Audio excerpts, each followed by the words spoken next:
Magandang tanghali. Tayo ngayon ay magluluto ng ginataang alimasag at saka tahong. Isa muna natin ang bawang, sunod sibuyas. Yan. Ilagay na natin ang luya. Isa lang natin sila nun.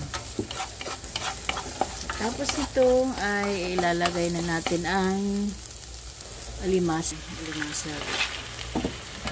Haluin lang natin ng sandali. Yan yung alimasag ay hinati ko na para magkatas yung yung mga taba-taba. Ano lang natin mag-orange sila. Tapos ito ilalagay natin ang tahong. Ito yung lasa nito. Pag lagay ko na yung tahong para tanggalin muna natin yung ano nito, tubig. Kasi may tubig na yung tahong. Yung gata. Lagay na natin yung gata. Lagay muna natin ang takip.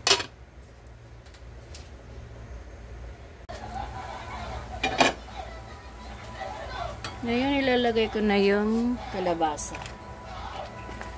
Pero sobrang puno na. Lagyan natin ng konting sitaw.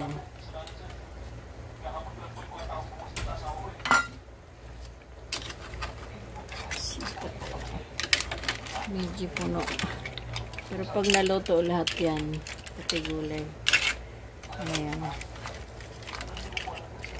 Hindi naman siguro ganun kaano. Maliit lang kasi yung aking kawali. At pala yung malaking ginamit ng kawali. Kaya rin to. Pagkaluto yan, siguro mag-iba yan.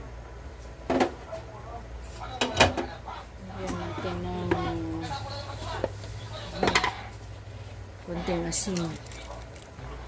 Lagyan natin ang paminta. Mamaya, pakuluin natin uli. Takpan natin.